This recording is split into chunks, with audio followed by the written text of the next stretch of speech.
नमस्कार दोस्तों, स्वागत आपका हमारे चैनल पर। मैं सिर्फ आपकी पत्नी नहीं, किसी की बेटी भी हूँ और मुझे आज एक बेटी होने का फ़र्ज़ पूरा करने से कोई नहीं रोक सकता। समझे?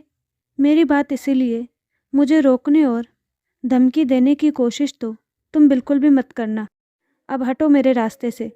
रिद्धिमा ने अपने पति अनिकेत से कहा और घर से निकलकर सीधा एयरपोर्ट पहुंच गई। इधर अनिकेत रिद्धिमा को जाता हुआ देख चुपचाप खड़ा ही रह गया, क्योंकि शादी के बाद इन 5 सालों में उसने पहली बार रिद्धिमा का ये विकराल रूप देखा था। दरअसल रिद्धिमा अपने माता पिता को लगातार फ़ोन किए जा रही थी, लेकिन उनका फ़ोन नहीं उठ रहा था। रिद्धिमा की माँ का फ़ोन स्विच ऑफ और पिता का फ़ोन लगातार व्यस्त आने से रिद्धिमा का मन किसी अनहोनी की आशंका में डर रहा था। आज ऑफिस के भी किसी काम में उसका मन नहीं लग रहा था। फिर उसने थक कर ऑफिस के लंच ब्रेक में उसने अपनी मम्मी की पड़ोसी आंटी को फ़ोन लगाया, लेकिन उनका भी फ़ोन नहीं उठ रहा था। लेकिन फिर थोड़ी देर बाद ही उसके फ़ोन की घंटी बजी। उठाकर देखा तो फ़ोन आंटी का था। उसने तुरंत वो फ़ोन उठाया और कहा, हेलो आंटी, नमस्ते। कैसी हैं आप और घर में सब कैसे हैं? आंटी ने कहा, सब ठीक है।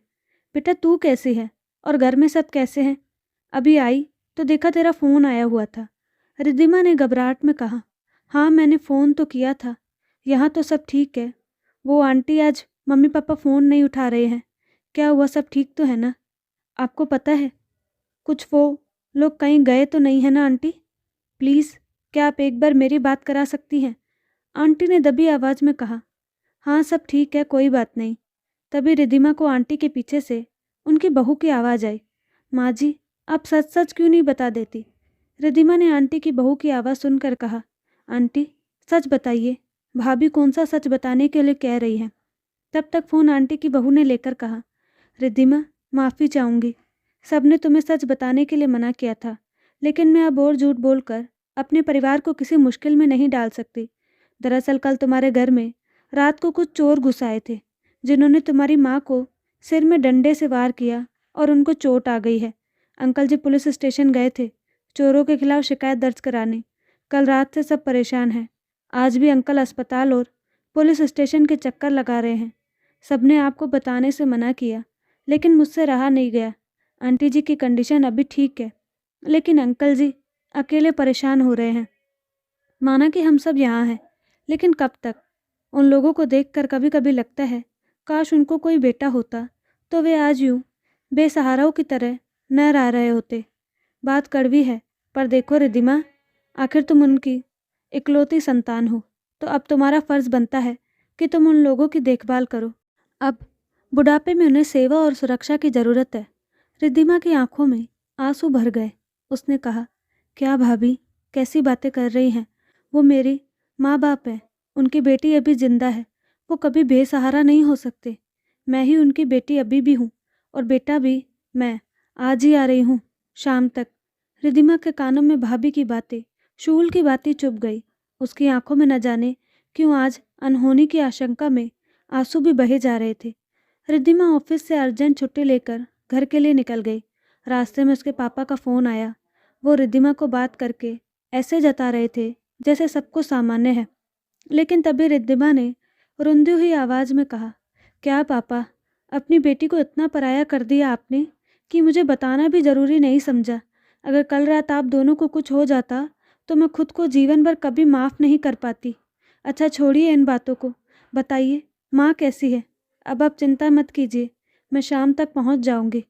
पापा, अभी सब कुछ ठीक है बेटा, तू ये सब जानकर खामखा परेशान होती, इसलिए तुझे नहीं बताया। ठीक है पापा, मिलकर बात करती हूँ।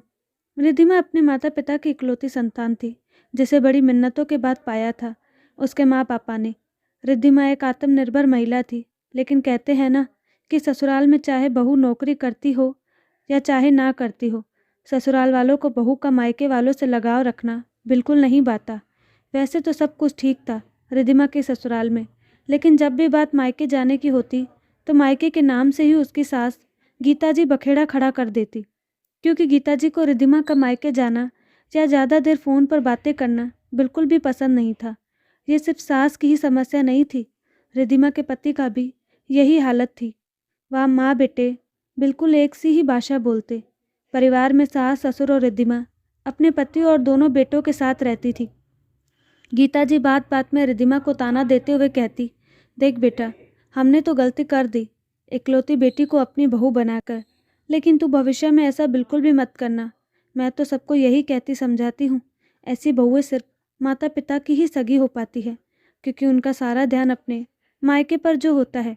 इकलौती बहू होने के कारण ये जुल्म कुछ ज़्यादा ही उस पर होते। अपने पापा से बात करके रिद्धिमा ने फ़ोन रखा और घर आई तो देखा कि अनिकेत भी घर पर ही है। अनिकेत को घर पर देखकर रिद्धिमा ने कहा, अच्छा हुआ अनिकेत, तुम ऑफिस से जल्दी आ गए। माँ जी, मैं आज अपने मायके जा रही हूँ और सोच रही हूँ माँ पापा को साथ लेकर आऊँगी इस बार। गीता जी ने कहा, ये क्या नया नाटक है तुम्हारे माता पिता का?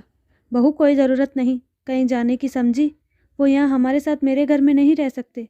बहू, बुरा मत मानना, लेकिन तुम्हारी माँ के पिछले जन्म के कर्म ही अच्छे नहीं रहे, तभी तो वो एक बेटे को भी जन्म नहीं दे पाई जो बुढ़ापे में उनका सहारा बन सके। वैसे भी तुम्हारी अब शादी हो गई है, तो तुम्हारा पहला फ़र्ज़ ससुराल की तरफ होना चाहिए, मायके की तरफ नहीं। अब तुम मायका भूल जाओ, समझी? तभी पीछे से रिद्धिमा के पति ने अपनी माँ का साथ देते हुए कहा, माँ बिल्कुल ठीक कह रही है रिद्धिमा, ज़रूरत ही क्या है तुम्हें उन्हें यहाँ लाने की? तुम्हारे माँ पापा इतने भी बूढ़े नहीं हुए जो अपना ख्याल खुद ना रख सके। पागल मत बनो। क्यों तुम उन्हें यहाँ रखकर अपने और हमारे सिर पर मुसीबत खड़ी करना चाहती हो? अगर फिर भी तुम्हें लगता है तो उनको बोलो कि एक आध नौकर रख ले। वैसे भी उन्हें पैसों की कोई कमी तो है नहीं। पति और सास की बातें सुनकर रिद्धिमा के सब्र का बांध टूट गया, क्योंकि उसको उम्मीद थी कि अनिकेत तो उसकी तरफ से बोलेगा, क्योंकि उसने तो अनिकेत से शादी ही इसी शर्त पर की थी कि वो कभी उसके माता पिता के प्रति उसके फ़र्ज़ को निभाने से नहीं रोकेगा। लेकिन हमेशा की तरह वही हुआ जो होता था। अनिकेत ने इस बार भी अपनी माँ का ही साथ दिया, लेकिन आज रिद्धिमा को अपने माता पिता का अपमान बर्दाश्त नहीं हुआ। गुस्से में रिद्धिमा ने बोला, मिस्टर अनिकेत, मैं अपने माता पिता के स्वाभिमान से समझौता नहीं करूँगी, समझे?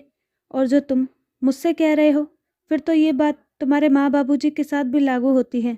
फिर तुम आज ही अपने माँ बाबूजी को गांव छोड़कर आ जाओ, क्योंकि इतने बूढ़े तो ये भी नहीं हुए कि वो अपना ख्याल खुद ना रख सके। और मान लो ना रख पाए तो कह दो, नौकर रख लेंगे। हमारे सिर पर हमने ये मुसीबत क्यों रखी है? वैसे भी तुम तो अपने ही माता पिता को अपने साथ नहीं रखना चाहते थे, लेकिन बाबूजी की तबीयत की वजह से मेरे मनाने पर लेकर आए। और माँ जी, मायका भूल जाऊं, क्योंकि मेरी शादी आपके बेटे से हो गई है।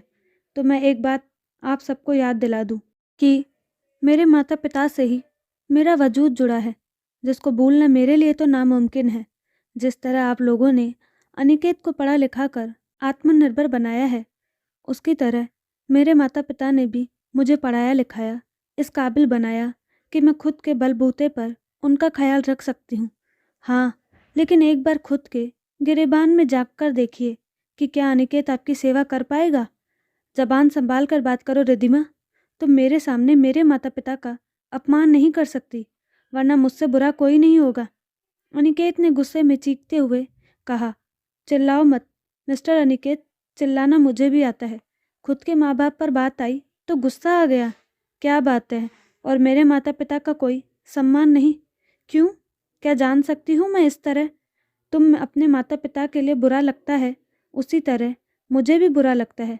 और दूसरी बात ये, अभी जो ज्ञान तुमने मुझे दिया ना, फिर कभी किसी को मत देना, वरना लोग तुम्हारे साथ साथ तुम्हारी परवरिश पर भी सवाल खड़े कर देंगे। तुम शायद अपने माता पिता के साथ ऐसा कर सकते हो, लेकिन मैं अपने माता पिता के साथ कभी ऐसा नहीं कर सकती। रिद्धिमा ने अपने कमरे में जाकर अपना बैग पैक कर और अपने दोनों बेटों को साथ लेकर निकलने लगी, तो सास ने कहा, रिद्धिमा, अगर आज तुमने मेरे घर से बाहर बिना हमारी इजाज़त के कदम निकाला तो फिर इस घर में तुम्हारा कोई रिश्ता नहीं होगा। फिर पड़ी रहना ज़िंदगी भर अपने मायके अपने माता पिता की सेवा करती हुई, समझी? और दूसरी बात, तुम्हें जाना है तो तुम जाओ, मेरे पोते तुम्हारे साथ कहीं नहीं जाएंगे। रिद्धिमा ने घर से निकलते हुए गुस्से में कहा, माँ जी, पहली बात कि ये घर आपका नहीं मेरा है, क्योंकि ये घर मैंने अपनी मेहनत की कमाई और अपने पिता के सहयोग से लिया है। विश्वास ना हो तो अपने बेटे से पूछ लीजिए। दूसरी बात, मेरे बेटे हमेशा मेरे साथ रहेंगे। इन्हें मैं आप लोगों के साथ छोड़कर आप लोगों जैसा मतलबी नहीं बनाना चाहती। इसीलिए इस घर से जाने और घर में आने के लिए मुझे किसी की इजाज़त की ज़रूरत नहीं, और ना ही मुझे इस घर में आने से कोई रोक पाएगा। और हाँ, एक बात और, आप मेरी माँ के पिछले जन्मों के कर्मों की चिंता ना करें, क्योंकि मेरी माँ को बेटे की ज़रूरत नहीं। उन्होंने अपनी बेटी को इस काबिल बनाया है कि मैं उनका ख्याल रख सकूं। उनकी बेटी ही काफ़ी है उनके लिए। वैसे अच्छा होता अगर आप एक नज़र अपने कर्मों पर भी डाल लेती तो। उनकी नज़र अनिकेत की निगाहों पर पड़ी, जो उसको गुस्से से घूर रहे थे। रिद्धिमा ने अपने आंसू पोंछते हुए अनिकेत से कहा, अनिकेत, भूलो मत, भले ही तुम 2 बेटों के बाप हो, तुम्हारे पास बेटियां और बहनें दोनों ही नहीं हैं। इसलिए शायद तुम्हें मेरे और मेरे माता पिता के दर्द का एहसास भी नहीं। लेकिन वक्त सबका आता है, समझे। कहीं ऐसा ना हो जहां आज मेरे माँ पापा खड़े हैं, कल तुम बेटे होने के बावजूद वहीं खड़े रहो। कहकर रिद्धिमा घर से निकलकर अपने मायके पहुंच गई। रिद्धिमा और बच्चों को देखकर उसके मम्मी पापा बहुत खुश हुए। अगले दिन अनिकेत भी सुबह सुबह वहां पहुंच गया। अनिकेत को देखकर रिद्धिमा को आश्चर्य हुआ कि आखिर ऐसा क्या हुआ जो अनिकेत यहाँ आ गए। अगले दिन रिद्धिमा अपने माँ पापा को अपने साथ ले जाने के लिए जिद करने लगी, तो रिद्धिमा के पापा ने कहा, अनिकेत बेटा, तुम इसको समझाओ कि ये अपनी जिद छोड़ दे। हम दोनों यहाँ ठीक है। तब अनिकेत ने कहा, समझना रिद्धिमा को नहीं, बाबूजी आपको है। अगर उस रात भगवान न करे कोई अनहोनी हो जाती तो, इसलिए जिद छोड़िए और हमारे साथ चलिए। रिद्धिमा और अनिकेत माँ बाबूजी को मनाकर अपने साथ घर ले आए, लेकिन रिद्धिमा ने अपने माता पिता को अपने साथ घर ले जाने की बजाय वहीं उसी बिल्डिंग के दूसरे फ्लैट में लेकर गई। तो अनिकेत ने रिद्धिमा को अकेले में बुलाकर कहा, रिद्धिमा, ये सब क्या है? तुम माँ बाबूजी को घर क्यों नहीं ले चल रही? तब रिद्धिमा ने कहा, देखो अनिकेत, मैं अपने माता पिता के स्वाभिमान से समझौता नहीं कर सकती। मैं उन लोगों के सामने कोई तमाशा नहीं करना चाहती, ना ही उस घर में उनका अपमान बर्दाश्त कर पाऊंगी। तुम्हारा और माँ जी का स्वभाव तुम बहुत अच्छी तरीके से जानते हो, इसलिए एक ही बिल्डिंग में 2 अलग अलग जगह रहना ही बेहतर होगा, जिससे मैं अपना काम और माँ पापा का ख्याल दोनों रख पाऊंगी। ये सब व्यवस्था मैंने पहले ही कर ली थी अपनी सहेली से बात करके। इस तरह माँ पापा भी खुलकर अपने हिसाब से रह पाएंगे, वरना उनको हमारे साथ रहने में संकोच होगा और वो अपने मन की बात भी कह नहीं पाएंगे। खैर, तुम अब घर जाओ, अनिकेत ने सोचते हुए कहा। और तुम, क्या तुम भी यहीं रहोगी? देखो रिद्धिमा, मुझसे गलती हो गई। मैं भूल गया था कि मैंने तुमसे शादी करने से पहले ये वादा किया था कि तुम्हें तुम्हारे कर्तव्यों को निभाने से कभी नहीं रोकूंगा, लेकिन मैं उससे पूरी तरह नहीं निभा पाया। लेकिन अब आगे से कभी ऐसा नहीं होगा। चलो, घर चलो प्लीज़। तब रिद्धिमा ने कहा, अनिकेत, तुम्हें अपना वादा याद आ गया, ये अच्छी बात है। लेकिन जैसा कि मैंने पहले भी कहा था, फिर से कह रही हूँ कि मैं सिर्फ तुम्हारी पत्नी ही नहीं, अपने माता पिता की बेटी भी हूँ। इसलिए आज अभी मैं इनके साथ ही रहूँगी, क्योंकि ये जगह और घर दोनों नए हैं। सब कुछ माँ पापा के हिसाब से सेट कर लेने के बाद मैं आती हूँ। जाते जाते अनिकेत ने रिद्धिमा को गले लगाते हुए कहा, रिद्धिमा, काश भगवान ने मुझे भी तुम्हारी तरह एक बेटी दी होती। दोस्तों, लोग जब बहू को ससुराल के प्रति फ़र्ज़ बताते हैं तो वे ये क्यों भूल जाते हैं कि एक औरत पत्नी और बहू होने से पहले किसी की बेटी भी है, जिनके प्रति भी उसके कुछ कर्तव्य हैं। तो दोस्तों, आपको कहानी कैसी लगी अपनी राय कमेंट बॉक्स में ज़रूर दें, और साथ ही हमारे चैनल को लाइक शेयर सब्सक्राइब करना ना भूलें। धन्यवाद।